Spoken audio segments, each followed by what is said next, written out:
Hello students, welcome to learn computer academy.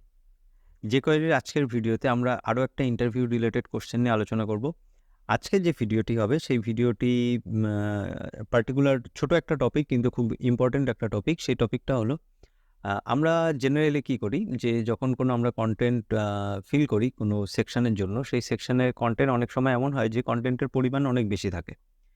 তো তখন কি করতে হয় যে এখানেই ধরুন এই যে এক্সাম্পলটা আমি লিখে রেখেছি, দুটো এখানে প্যারাগ্রাফ লিখে রেখেছি। তো এখন বিষয়টা হলো যে এখানে যে কন্টেন্টটা আছে সেই কন্টেন্টটা হয়তো আমার প্রথম অবস্থাতে আমি এই একটাই প্যারাগ্রাফ দেখাতে চাইছি, আর নিচের যে প্যারাগ্রাফটা আছে সেটা হয়তো আমি এখানে শো করতে চাইছি না। তো এটাকে আমি হাইড করে দেবো। তো সেই জন্য আমি কি করেছি, এখানে মোর টেক্সট নামে একটা ক্লাস নিয়েছি এবং এই ক্লাসটাকে আমি ধরে এখানে ডিসপ্লে নান লিখে দিলাম। তো সেক্ষেত্রে কি হলো, এই কন্টেন্টটা কিন্তু হাইড হয়ে গেল। এখন কাজ হবে আমাদের এটাই, এখানে যে বাটনটা রয়েছে রিড মোর, তো এই বাটনটার মাধ্যমে আমি চাইছি এই যে টেক্সটটা আমি হাইড করে দিলাম, যে রিড মোর টেক্সটটা, আমি মোর টেক্সটটা সেটাকে আমি আবার রিভিল করব। তো এতদিনে হয়তো আপনারা শিখেই গেছেন যে কিভাবে এই কাজটা সহজেই করা যেতে পারে। তো আমরা এখানে শুরু করছি। তো আমরা আরও অ্যাডভান্স কিছু জিনিস শিখব, শুধুমাত্র এটা রিভিল করব এমন নয়। তো এই বিষয়টা তো জানাই আছে। তো এছাড়াও আমি এর সঙ্গে আরও ফিচার কিছু দেখাচ্ছি আপনাদেরকে। তো আমি এখানে ক্লিক ইউজ করছি এবং এর ভিতরে ফাংশন লিখছি, অ্যাজ ইউজুয়াল আমরা যেমন করে থাকি। তো এখন কাজটা হলো, এর ভিতরে যে টেক্সটটা রয়েছে, অর্থাৎ এই যে মোর টেক্সট যেটা, সেটা একটু অ্যানিমেটেড হয়ে রিভিল হবে। তো আমরা সেই কাজটা কিভাবে করতে পারি, খুব সহজেই এই কাজটা করব আমরা স্লাইড টগেলের মাধ্যমে, স্লাইড টগেল, এবং এর মধ্যে আমি কিছুটা স্পিড দিলাম যাতে এই জিনিসটা স্মুথ হয়ে দেখায়। তো এখন যদি আমি রিড মোডে ক্লিক করি, তাহলে এই কাজটা খুব সিম্পল ছিল। এবার বুঝতে হবে কি, ইন্টারভিউতে এই ধরনের কোশ্চেন প্রায়শই হয়ে থাকে যে এরকম একটা ফাংশনালিটি ইউজ করতে, কিন্তু এরপরেও কিছু জিনিস এর সঙ্গে যুক্ত থাকে। সেটা কি বললো, এই টেক্সটটা যখন আমার রিভিল হয়েই গেল, তাহলে তো আমার এই রিড মোর বাটনটার আর প্রয়োজন নেই, তাই না? তো আমার টেক্সটটা শো করানোর কথা ছিল, ওপেন করানোর কথা ছিল, হয়ে গেছে। তো এই বাটনটার আর প্রয়োজন নেই। তো এই বাটনটাকে হাইড করে দাও। ওকে, তো আমরা এখন সেটা কিভাবে করতে পারি, আমরা এইভাবে লিখতে পারি যে দিস ডট রিমুভ।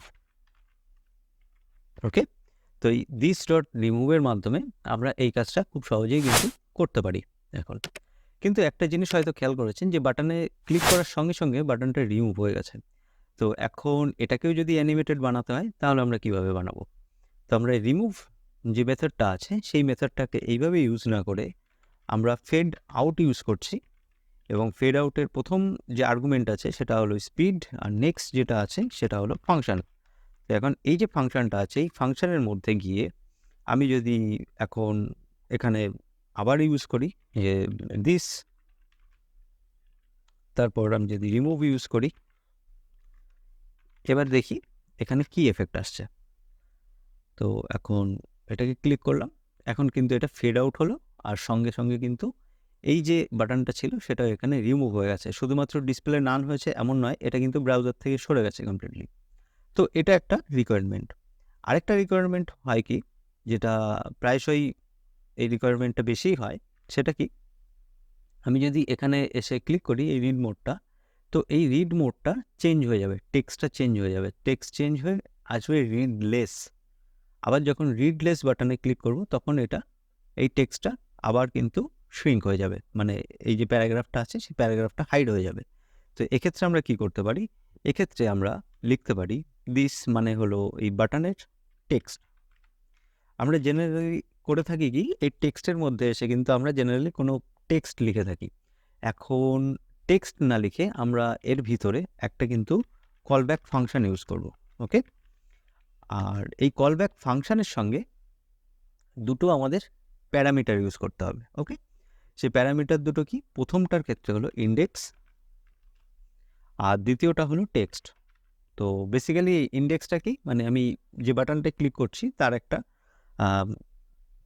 নাম্বার থাকে, অর্থাৎ আমার যদি এখানে অ্যাঙ্কার বাটন থাকতো একাধিক, 4টে 5টা 6টা, তাহলে আমি কোন বাটনে ক্লিক করছি তার একটা নাম্বার আমরা পেতাম যে কত নম্বর বাটনে ক্লিক করলাম, সেটার জন্য এটা। আর দ্বিতীয়টা কোনটা? দ্বিতীয়টা হলো এই বাটনের মধ্যে কি টেক্সট লেখা রয়েছে সেটা। তো অরিজিনালি রিড মোর লেখা রয়েছে, তো আমাকে এই টেক্সটটার উপরেই কাজ করতে হবে। তো এখন এই যে টেক্সটটা, এই টেক্সটটাকে আমাকে চেঞ্জ করতে হবে, তাই না? তো আমাকে এখানে লিখতে হবে রিটার্ন, তারপরে এখানে যে টেক্সটটা রয়েছে, এই যে টেক্সটটা, এই টেক্সটটাকেই আমরা চেঞ্জ করব, মানে হলো অরিজিনাল যে টেক্সটটা সেটা চেঞ্জ করব। এটাকে কম্পেয়ার করছি ট্রিপল ইকুয়ালস টুর মাধ্যমে, যে রিড মোর যদি এই কথাটা লেখা থাকে প্রথম অবস্থায়, তাহলে এটাকে লিখে দিতে হবে রিড লেস, অর মানে এলস পার্টে এসে না হলে লিখব রিড মোর। আচ্ছা, এবার এই বিষয়টা কি? এই বিষয়টা একটু অ্যাডভান্স টপিক। আমরা এখানে যেটা লিখেছি সেটা হলো টার্নারি মেথড, অর্থাৎ আমরা প্রথমে চেকিং করছি এই পোর্শনে, মানে হলো টেক্সট কি অরিজিনালি রিড মোরই লেখা আছে সেটাকে আমরা প্রথমে চেক করলাম। চেক করে এটা যদি সত্য প্রমাণিত হয়, মানে সত্যিই যদি রিড মোর লেখা থাকে, তাহলে একটা কোশ্চেন মার্ক দিয়েছি, তারপরে লিখেছি রিড লেস। যদি রিড মোর লেখা থাকে তাহলে সেটা চেঞ্জ হয়ে যাবে রিড লেস, আর যদি রিড লেস লেখা থাকে তাহলে সেটা পরিবর্তিত হবে রিড মোর। এই জিনিসটা আমরা এখান থেকে রিটার্ন করছি, এবং এটা রিটার্ন করার জন্য কি হলো এখন দেখি। এখন দেখুন রিড লেস, আবার যদি ক্লিক করি রিড মোর, তাহলে খুব সহজেই কিন্তু আমরা এই এফেক্টটাকে এখানে বানাতে পারলাম। ঠিক আছে, এখন আমরা এটার সঙ্গে আরও কিছু জিনিস অ্যাড করে দিতে পারি। এখানে কোনো আইকন ইউজ করতে পারি, এখানে আমরা বিভিন্ন সিম্বলও আমরা ইউজ করতে পারি। তো আমি সবার প্রথমে এখানে সিম্পল একটা প্লাস সিম্বল ইউজ করছি, মানে এখন এখানে এসেও আমি সেই প্লাসটা ইউজ করলাম, আর রিড লেসের ক্ষেত্রে এখানে মাইনাস ইউজ করছি, আর এক্ষেত্রে প্লাস ইউজ করলাম। এবার দেখি এই এফেক্টটা, এখানে প্লাস মাইনাস হয়ে যাচ্ছে, রিড লেসের ক্ষেত্রে আবার প্লাস হয়ে যাচ্ছে। তো এই যে বিষয়টা আছে, এই বিষয়টার সঙ্গে আপনি এর সঙ্গে আরও কিন্তু টেক্সট অ্যাড করতে পারেন, অর্থাৎ আপনি কোনো ফন্ট আসাম বা বক্স আইকনের থেকে আপনি কিন্তু আইকনও ইউজ করতে পারেন। আর সেক্ষেত্রে কি করবেন, যদি এখানে আইকন ইউজ করে থাকেন সেক্ষেত্রে টেক্সটটাকে চেঞ্জ করে আপনি HTML করে নিন, তাহলেও কিন্তু আপনি সেম রেজাল্ট পাবেন। ওকে, তো আশা করি বোঝা গেছে যে আমরা এই ছোট্ট ফাংশনালিটিটা কীভাবে অ্যাচিভ করতে পারলাম এখানে। আর এরকম যদি ইন্টারভিউর প্রশ্নের আপনাদের যদি আরও প্রয়োজন হয়ে থাকে তাহলে আমাদের কমেন্ট সেকশানে জানাবেন, তাহলে আমরা ইন্টারভিউ রিলেটেড এরকম কোশ্চেন নিয়ে আলোচনা করব। গত একটা পর্বে আমি কিন্তু এরকম ইন্টারভিউ রিলেটেড একটা কোশ্চেন ডিসকাস করেছি, তো এগুলো ইন্টারভিউ দিতে যাওয়ার আগে বেশ কয়েকবার প্র্যাকটিস করে নেবেন, হয়তো আপনি কমনও পেয়ে যেতে পারেন। ওকে, তো আজকের ভিডিও এতটুকুই। আমাদের পরবর্তী আরও কোনো ইন্টারভিউ রিলেটেড বা যে কোয়েরি রিলেটেড আরও ভিডিওর সঙ্গে আমরা আবার পরিচিত হব। আর যে কোয়েরি অলমোস্ট আমাদের সিরিজ শেষ হতে গেছে, এখন কিন্তু আমরা বেশিরভাগ কোশ্চেন আলোচনা করব।